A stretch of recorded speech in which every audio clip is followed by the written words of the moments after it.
आमच्या उल्हास माझा न्यूज चॅनलला सबस्क्राईब करा, बेल आयकॉन दाबा आणि पहा उल्हास माझाच्या बातम्या सर्वात आधी आपल्या मोबाईल स्क्रीनवर. उल्हासनगरमधून विरारला जाणाऱ्या बस चालक मद्यधुंद अवस्थेमध्ये 26 विद्यार्थ्यांचे प्राण पोलिसांच्या सतर्कतेमुळे वाचले. वाहतूक पोलीस सुरेश पाटील यांच्या सतर्कतेनं बस थांबवून चालकाची मद्यसेवन चाचणी. चालक घटनास्थळावरून पळाला. बस जप्त. चालकावर 10,000 रुपयाचा दंड ठोठावला. पालकांमध्ये सुरक्षेबाबत चिंता. पकडलं, केस केली आम्ही. आता गाडी लहान मुलं असल्यामुळे दुर्गाडीला सोडायला चाललो आणि ते दुसरी बस मागून ते मुलं पुढे जाणार आहेत.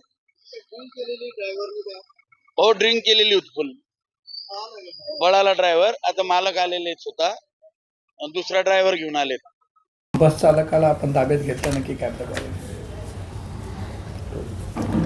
माननीय DCP श्री पंकज शिरसाट सर यांच्या आदेशान्वये सध्या ड्रंक अँड ड्राईव्हची मोहीम मोठ्या प्रमाणात राबवण्यात येत आहे.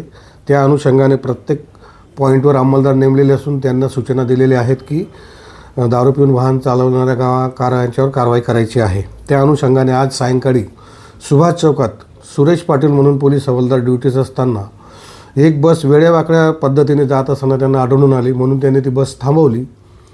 बसच्या ड्रायव्हरला नाव विचारलं असतं, त्यानं नाव सांगताना तोंडाचा वास आला त्याचा दारू पिल्याचा, म्हणून बस बाजूला घेतली आणि बसमध्ये जाऊन पाहिले असता बसमध्ये एकूण 26 विद्यार्थी, लहान लहान मुलं आहेत, 7, 8, 10 वर्षाची मुलं आहेत.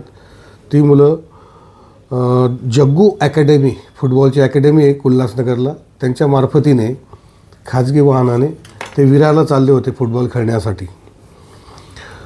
तर आमच्या हवालदारांनी गाडी बाजूला घेतली. विद्यार्थ्यांना सांगितलं की गाडी पुढे जाणार नाही, तुमचा ड्रायव्हर खूप दारू पिलेला आहे, मोठा अपघात होऊ शकतो, त्याच्यातून मोठी कॅज्युअल्टी होऊ शकते. करिता ती गाडी आम्ही दुर्गाडी चौकीला जमा केलेली आहे. विद्यार्थ्यांना पर्यायी व्यवस्था करून दिलेली आहे घरी जाण्यासाठी आणि ड्रायव्हरवर ड्रंक अँड ड्राईव्हची केस करण्यात आलेली असून बसच्या मालकाला बोलवण्यात आलेले आहे व पुढील कारवाई करीत आहोत. आमच्या उल्हास माझा न्यूज चॅनलला सबस्क्राईब करा, बेल आयकॉन दाबा आणि पहा उल्हास माझाच्या बातम्या सर्वात आधी आपल्या मोबाईल स्क्रीनवर.